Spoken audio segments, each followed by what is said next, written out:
சின்ன மருமகள்ல அடுத்து என்ன நடக்க போகுதுன்னு வாங்க பார்க்கலாம். இங்க சேதுவோடைய வாட்சில் ரத்தக்கரையா இருக்கிறத பார்த்துட்டு தமிழ் இதுக்கு மேலேயும் நம்ம ஒரு நிமிஷம் கூட தாமதிக்க கூடாது அப்படின்னு சொல்லி காட்டுக்குள்ள கிளம்பி போயிடறாங்க. தமிழ் காட்டுக்குள்ள போறதுக்கு முன்னாடி செக் போஸ்ட்ல பார்த்தா அங்கே என்ட்ரியில எழுதிட்டும் போறாங்க.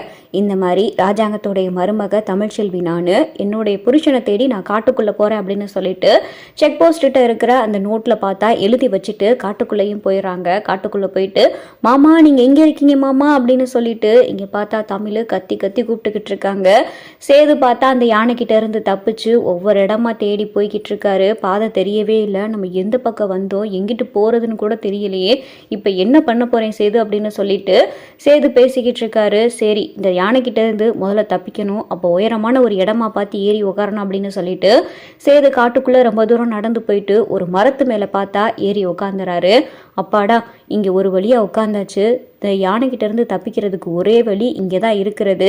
நைட்டு முழுக்க இங்கேயே இருப்போம். நைட் ஆனதுக்கப்புறம் மறுபடியும் அந்த பூவை தேடி போவோம். என்ன ஆனாலும் உசுருக்கு ஆபத்தே வந்தாலும் கூட அந்த பூவை எடுத்துட்டு தான் நம்ம போகணும் அப்படின்னு சொல்லிட்டு சேது பார்த்தா மறுபடியும் நைட் அந்த பூவை தேடுறதுக்காண்டி அந்த மரத்திலே உட்காந்துருக்காரு. இங்கே தமிழ் பார்த்தா கத்தி கத்தி கூப்பிட்டுக்கிட்டு இருக்காங்க. மாமா நீங்க எங்க இருக்கீங்க, நான் கூப்பிடுறது கேக்குதா மாமா, உங்களுக்கு ஏதாவது ஆயிருச்சோன்னு எனக்கு பயமா இருக்கு மாமா, நீங்க எங்க மாமா இருக்கீங்க அப்படின்னு சொல்லிட்டு தமிழ் பார்த்தா கத்தி கத்தி கூப்பிட்டுக்கிட்டு இருக்காங்க. இன்னொரு பக்கம் போலீஸ்காரங்க பார்த்தா சேதுவை தேடிக்கிட்டு இருக்காங்க.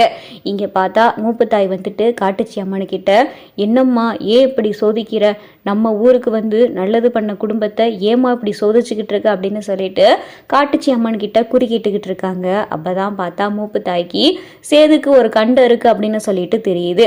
இங்க மூப்பு தாயுடைய முகத்தை பார்த்துட்டு அந்த ஊர் பெரியவர் கேட்டுக்கிட்டு இருக்காரு. என்னதாயி என்ன ஆச்சு அப்படின்னு சொல்லி கேட்கையில அந்த பிள்ளைக்கு ஒரு கண்டம் இருக்கு அப்படின்னு சொல்லிட்டு மூப்பு தாய் சொல்லவும், என்னம்மா இப்படி சொல்லிக்கிட்டு இருக்க, அந்த பிள்ளைக்கு கண்டம் இருக்குன்னு சொல்லிக்கிட்டு இருக்கம்மா, இந்த நேரத்துல அந்த பிள்ளை காட்டுக்குள்ள போய் சிக்கிருக்கே அப்படின்னு சொல்லிட்டு அந்த பெரியவர் சொல்லவும், இங்க பாருமா நம்ம ஊருக்கு நல்லது பண்ணவர், இத்தனை வருஷம் நம்ம ஊருக்கு எந்த வசதி இல்லாம இருந்த நிலைமையில இவர் வந்ததுக்கு அப்புறம் தான் எல்லா வசதியும் வந்துச்சு, இப்படிப்பட்ட குடும்பத்தை நீ சோதிக்கலாமா அப்படின்னு சொல்லிட்டு மூப்பு தாய் காட்டுச்சி அம்மன் கிட்ட வேண்டிக்கிட்டு இருக்காங்க. நம்ம மண்ணுக்கு வந்து போனவங்களுக்கு நம்ம உசுரை கொடுத்ததா இருக்கணுமே தவிர இங்க வந்து போனவங்க உசுரை விட்டு போனாங்க அப்படின்னு சொல்லிட்டு இருக்கக்கூடாதுமா, நீ தான் அந்த பிள்ளைக்கு துணையா இருந்து அந்த பிள்ளை இந்த ஊரு மண்ணு வந்து சேரணும் அப்படின்னு சொல்லிட்டு காட்டுச்சி அம்மன் கிட்ட மூப்பு தாய் வேண்டிக்கிட்டு இங்க ராஜாங்கத்துக்கிட்ட வராங்க. ராஜாங்க பார்த்து அழுதுகிட்டு இருக்காரு. அப்பதான் மூப்புத்தாய் சொல்றாங்க, நான் உங்க அம்மா வயசுல இருப்பேன், நான் சொல்றேன் காட்டுச்சி அம்மன் கிட்ட நான் இப்பதான் வேண்டிட்டு வரேன், அவ உங்க குடும்பத்தை கைவிட மாட்டா, சோதிச்சிருக்கா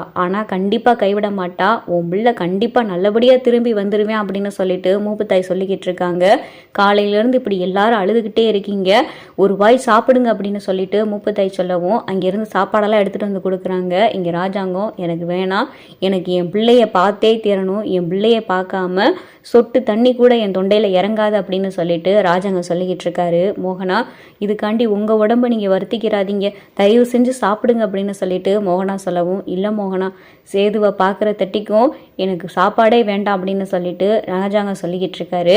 இங்கே சாப்பாடு எல்லாரும் எடுத்துட்டு வந்து எல்லாத்துக்கும் கொடுத்துக்கிட்டு இருக்காங்க. அப்பதான் மோகனா கேட்டுக்கிட்டு இருக்காங்க, இங்கே தமிழை காணோம் அப்படின்னு சொல்லிட்டு மோகனா கேட்கவும், காட்டுச்சி அம்மன் கிட்ட நாங்கள் இப்போதான் சாமி கும்பிட்டு வரோம், அங்கே கூட அந்த பிள்ளையை நாங்கள் பார்க்கலையே அப்படின்னு சொல்லிட்டு அந்த ஊர் பெரியவர் சொல்லிக்கிட்டு இருக்கும்போது இங்கே தான் இருந்த அந்த பொண்ணு காணாமே அப்படின்னு சொல்லிட்டு இங்கே மூப்பு தாயும் கேட்டுக்கிட்டு இருக்காங்க. அப்போதான் ராஜாங்கம், மோகனா எங்கே போச்சு அந்த பிள்ளை அப்படின்னு சொல்லிட்டு ராஜாங்க கேட்கவும், தெரியலங்க இங்கே தான் இருந்துகிட்டு இருந்தா எங்கே போனான்னு தெரியலையே அப்படின்னு சொல்லிட்டு மோகனா சொல்லவும் எல்லாரும் பார்த்தா ஆளுக்கு ஒரு பக்கம் போய் தேடிக்கிட்டு இருக்காங்க. இங்கே ராஜாங்க பதட்டப்பட ஆரம்பிக்கிறாரு. இப்போதான் சேது தொலைஞ்சு போனான்ற வருத்தத்தில் இருந்துகிட்டு இருக்கோம், இந்த நிலைமையில தமிழ் எங்கே போச்சு அப்படின்னு சொல்லிட்டு ராஜாங்க கேட்டுக்கிட்டு இருக்கையில சாவித்திரி, மதினி இவ எங்கே போய் தொலைஞ்சா, சேதுவை தேடியே நம்ம கவலையில இருந்துகிட்டு இருக்கோம், இந்த நேரத்தில் இவ எங்கே தான் போய் தொலைஞ்சாலும் அப்படின்னு சொல்லிட்டு சாவித்திரி சொல்லவும், சரி வா சாவித்திரி நம்ம போய் தேடுவோம் அப்படின்னு சொல்லிட்டு மோகனா சாவித்திரி தாமரையெல்லாம் பார்த்தா ஒரு பக்கம் போய் தேடிக்கிட்டு இருக்காங்க.